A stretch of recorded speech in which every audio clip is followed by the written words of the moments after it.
사랑하는 성도 여러분, 신앙생활을 하면서 우리가 겉으로는 잘 드러나지 않지만 마음속 깊은 곳에 이런 생각은 한 번쯤 다들 해보셨을 거라고 생각이 듭니다.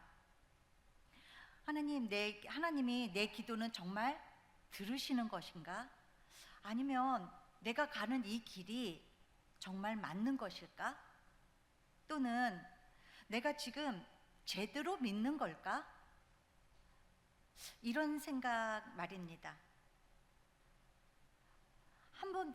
나는 단 한 번도 흔들릴 적이 없다라고 말하시는 분들은 아마 한 분도 없으실 것입니다. 그렇죠? 그런데 우리는 이 이야기를 하지 않습니다. 왜일까요? 믿음이 없는 사람처럼 보일까봐 그 이야기를 하지 않습니다. 그래서 교회에 오면 아무 일 없었던 것처럼 앉아있고 아멘도 하고 은혜 받았다고 말도 하지만 혼자 있는 시간에는 마음속에 다른 생각들이 올라옵니다. 왜 나는 이대로이지? 하나님은 정말로 내 기도를 들으시고 있는 것일까? 여러분, 이렇게 생각하는 이것이 우리의 진짜 모습 아닐까요? 여러분들이 잘 아시는 빌레 그레암 목사님은 평생 수많은 사람들을 주님께 인도하신 분입니다. 특히 그는 1973년도에 여의도 광장에서 복음을 전한 그 일은 자신의 인생에서 가장 최대의 날이었다라고 고백합니다.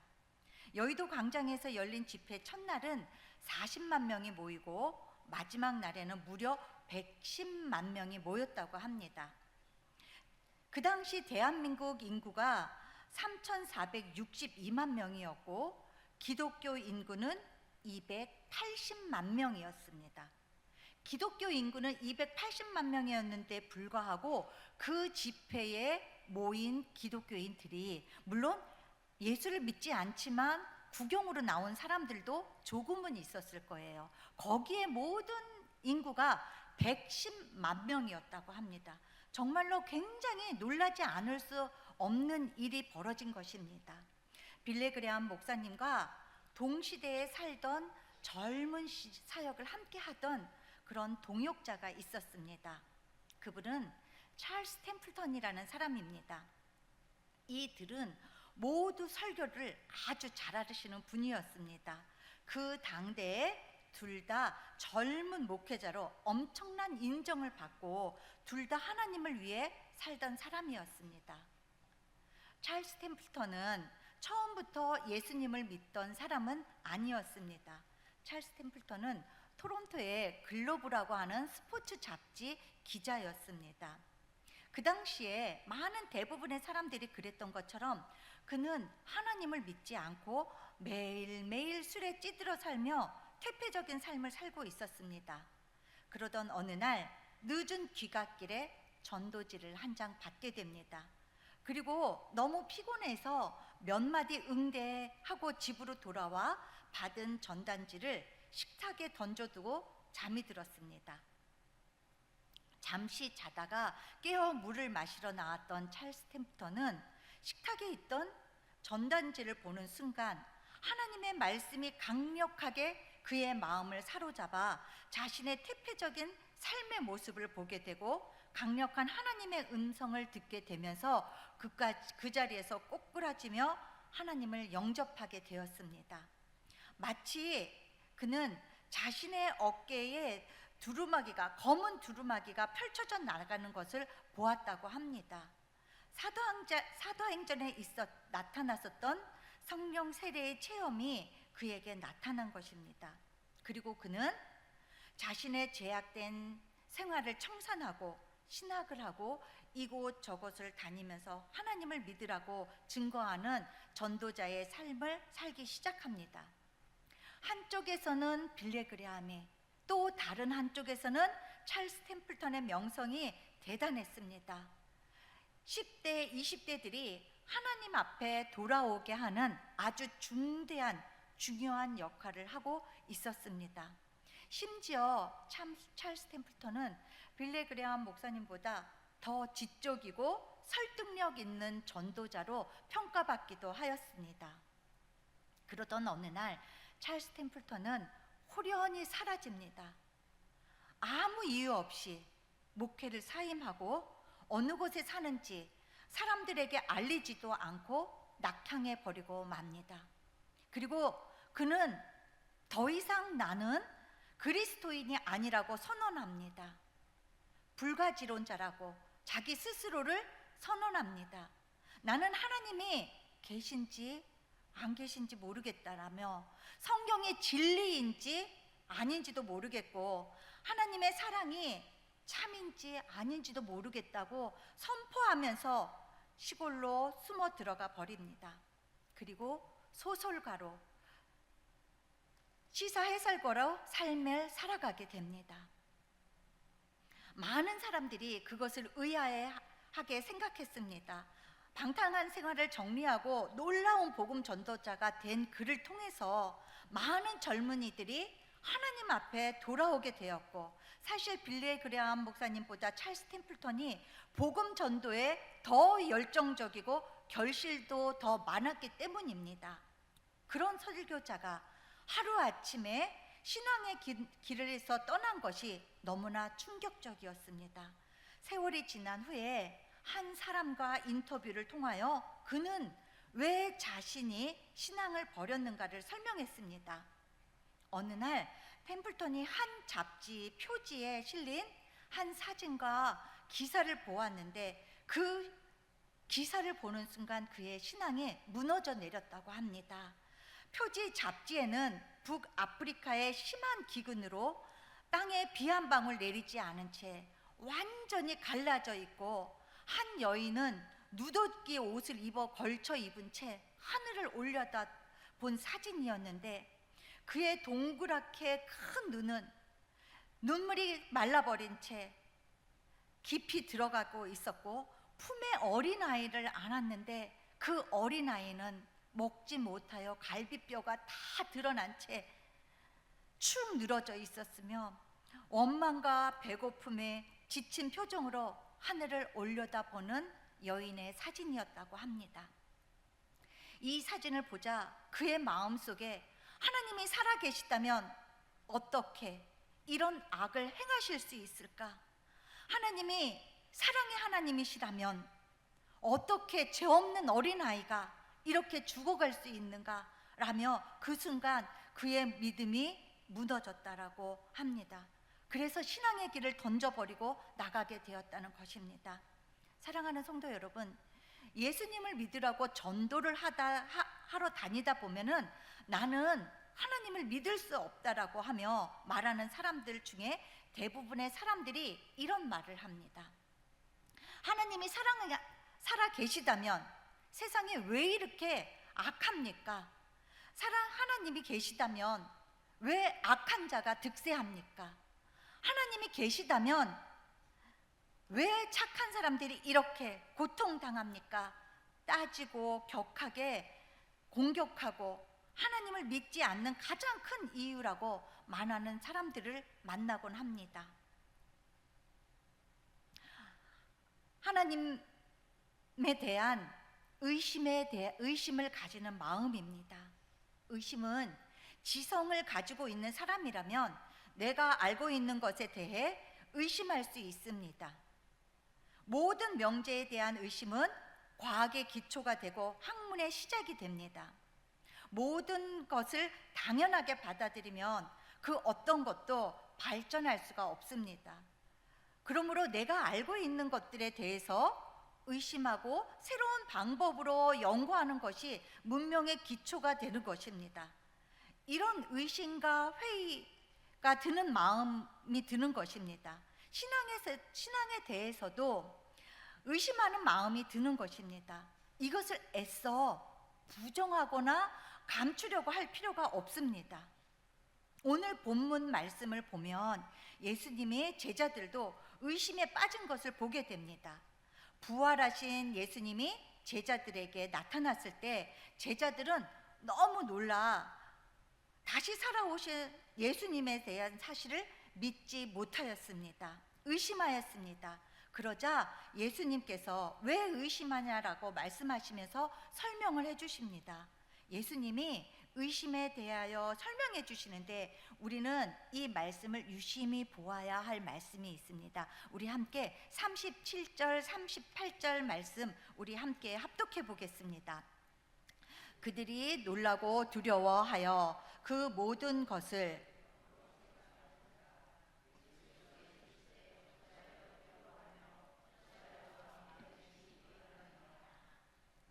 예수님께서 왜 의심하느냐라고 말씀하고 있지 않습니다. 어떻게 말씀하셨죠? 왜 의심이 일어나느냐? 이것은 능동태가 아니고 수동태입니다.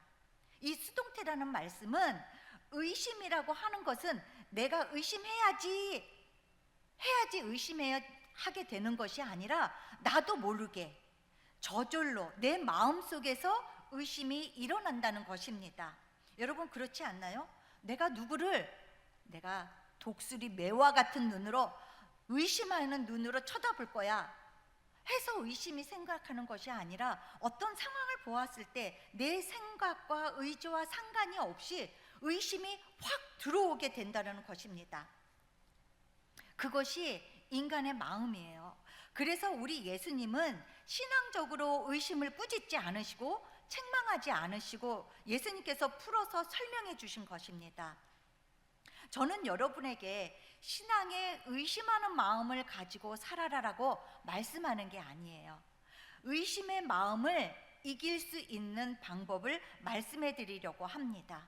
그러기 위해서는 우리는 의심의 원인을 먼저 알아야겠습니다. 의심의 마음이 일어나게 되는 이유는 37절 38절에서도 말씀한 것과 같이럼 첫 번째로 놀라고 두려워할 때 의심의 마음이 일어나게 됩니다. 언제 놀라시나요? 어떨 때 놀라게 되시나요?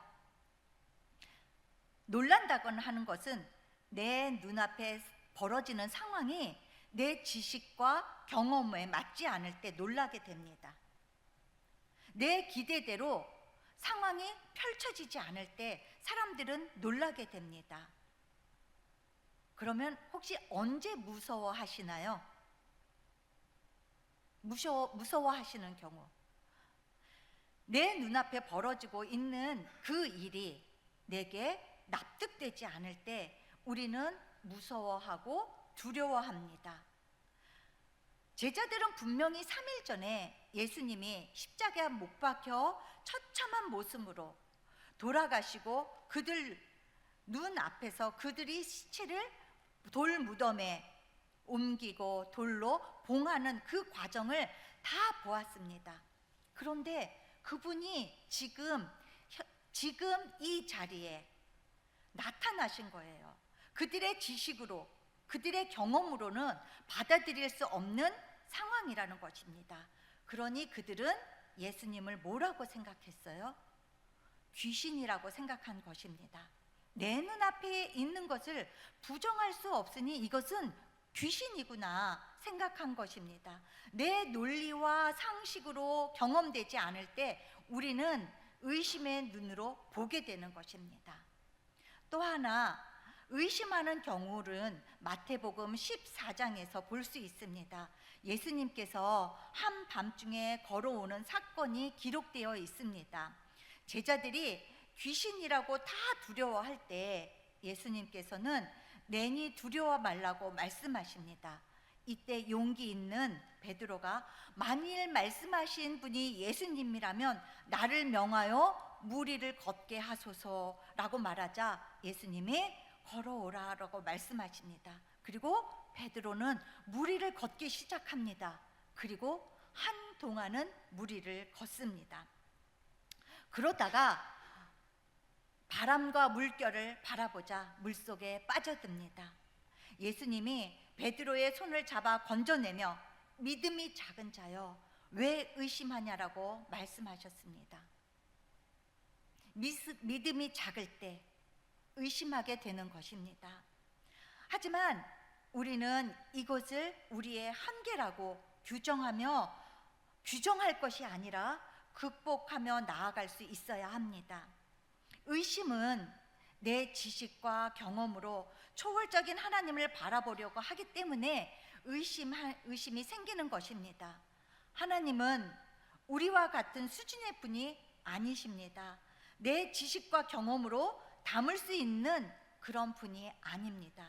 내 지식과 수준으로 예수님을 담으려고 하기 때문에 그 하나님을 이해하지 못하고 온전히 믿지 못하게 되는 것입니다. 템플턴의 잘못은 그가 교만했기 때문입니다.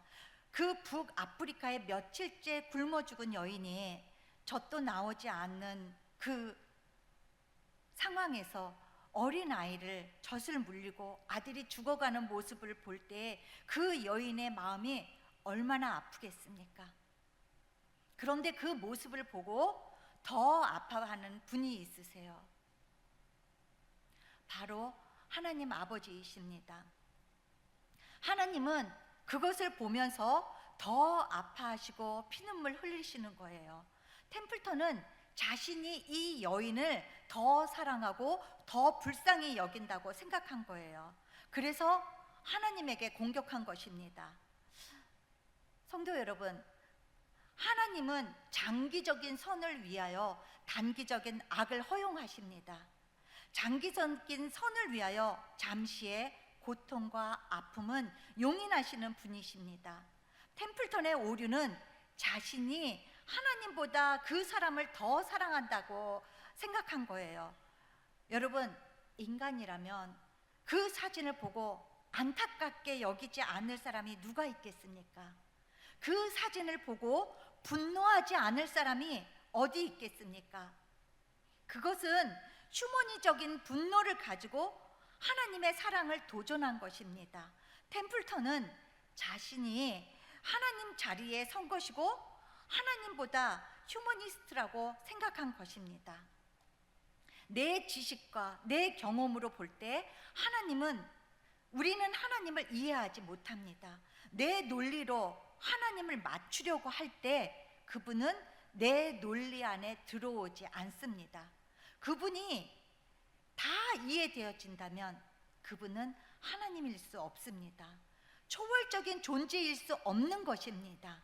우리가 이해할 수 없고 우리 지각 밖에 뛰어난 분이기 때문에 그분은 하나님이십니다.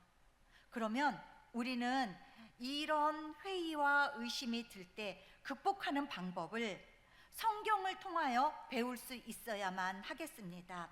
먼저 첫 번째로 주님만 바라보아야 합니다. 마태복음 14장 말씀과 같이 베드로가 물속에 빠져들게 된 원인은 바람과 물결을 바라보았기 때문입니다. 베드로가 물 위를 걸을 때 처음에는 예수님만 바라보고 나갔고 그리고 그는 실족하지 않았습니다. 그런데 물결과 바람을 바라보자 빠지게 된 것입니다. 사람들이 왜 신앙의 의심과 회의가 됩니까? 바람과 물결, 즉 세상을 바라보기 때문입니다. 찰스 템플턴이 사랑의 하나님의 존재에 대한 마음이 회의가 들 때 빌레그레암 목사님을 찾아왔습니다. 두 분은 서로 신학을 같이 하면서 친한 친구 관계였기 때문에 그것을 의논하고 서로 토론할 수 있었습니다. 그들은 늦은 밤 그 문제를 가지고 토론을 했습니다. 템플턴은 흥분된 어조로 이러고도 우리가 사랑의 하나님을 외칠 수 있는가? 이거는 위선적이고 가증한 일이 아닌가라고 이야기했습니다. 이렇게 굶어 죽어가는 어린아이들이 수십만 명인데 하나님이 천지와 천재의 주제주라고, 창조의 주제라고 어떻게 말할 수 있느냐고 외쳤을 때 빌레그레암 목사님도 흔들렸다고 합니다. 격한 토론을 하고 템플턴은 자기 숙소로 돌아가서 세상에 그런 더 불합리한 일들을 바라보았고 하나님의 사랑이 있지 않을 것 같은 일들을 바라보았습니다. 그러나 그때 빌리 그레암 목사님은 흔들리는 마음을 가지고 산책을 하다가 산에서 무릎을 꿇었습니다. 하나님, 제 마음이 흔들립니다. 사진을 보니까 내 마음이 너무 아픕니다. 하나님, 왜 그러셨어요? 하나님, 꼭 그럴 수밖에 없는 것입니까? 저는 이해가 되지 않습니다. 라고 눈물로 부르짖으며 새벽까지 기도하다가 하나님의 음성을 듣게 됩니다.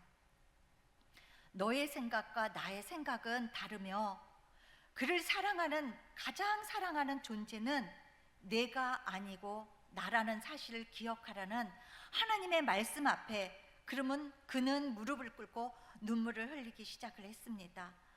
하나님이 하시는 일은 항상 옳습니다. 부족한 인간의 지식으로, 경험으로 하나님의 하시는 일을 다 알 수 없습니다. 하나님이 어떤 일을 행하시든 나는 하나님께 순종하며 내 마음에 드는 모든 의심과 회의를 덮겠습니다 라고 고백했습니다. 똑같이 신앙의 의심이 들었지만 템플턴은 그 길로 가서 잡지를 뒤적였고 빌리 그레암 목사님은 그 길로 무릎을 꿇었기 때문입니다. 사랑하는 성도 여러분, 주님만을 바라볼 수 있길 주님의 이름으로 권면합니다. 두 번째로, 우리 예수님께서는 흔들리는 제자들을 향하여 41절과 같이 말씀하셨습니다. 우리 41절 함께 읽겠습니다. 그들이 너무 기뻐함으로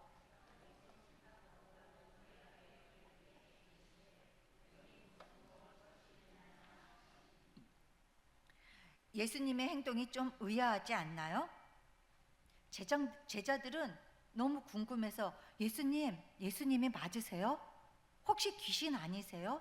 영 아니에요? 하고 이렇게 묻고 있는데 예수님께서는 엉뚱한 질문을 하십니다.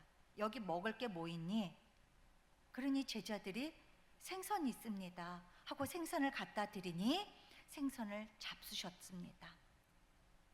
사랑하는 성도 여러분, 어떤 것에 대해서 이것이 사실인지 아닌지 알 수 있는 가장 확실한 방법은 만나는 것입니다. 경험하는 것입니다. 하나님은 우리가 하나님에 대해서 알기를 원치 않으십니다. 하나님은 우리가 하나님을 만나기를 원하십니다. 예수님을 만나게 되면 우리의 마음속에 드는 회의와 의심의 생각들이 다 사라지게 됩니다. 예수님을 만나지 못했기 때문에 회의와 의심이 생각이 듭니다. 머리로만 예수님을 믿으려고 하니까 머리로 이해되지 않을 때 그 주님이 부인되는 것입니다. 예수님을 가슴으로 만나보시기를 바랍니다. 전 인격적으로 만나보시기를 바랍니다. 성경적인 용어로 말할 때 성령 세례를 받아야 한다는 것입니다.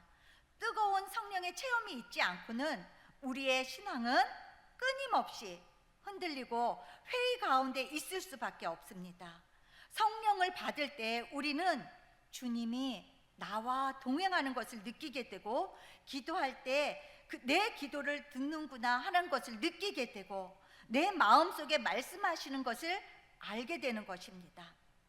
세 번째로, 오늘 믿음에 의심이 드는 제자들에게 예수님은 마음을 열어 성경을 깨닫게 하시고라고 45절에 말씀하고 계십니다. 마음을 열어 성경을 깨닫게 하시고.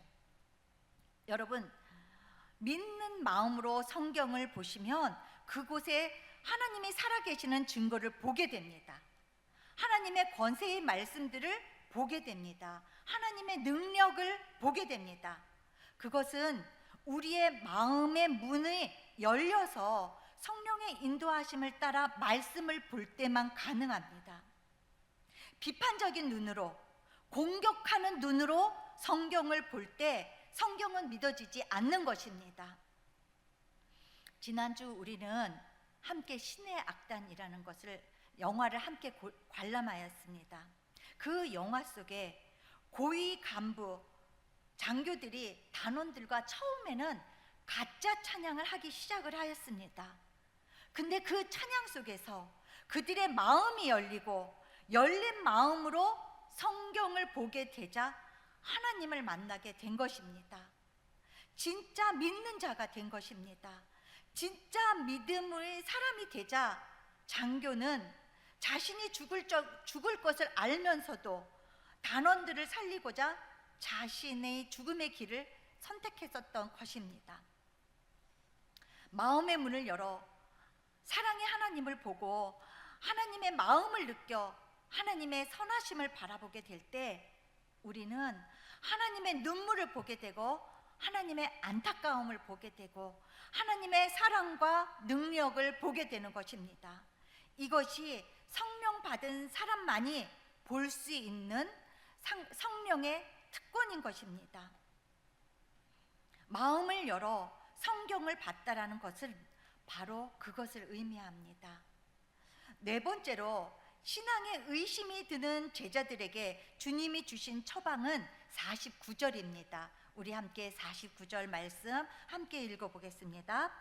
볼지어다 내가 내 아버지께서 약속하신 것을 너희에게 보내리니 너희는 위로부터 능력이 입혀질 때까지 이 성에 머물라 하시니라.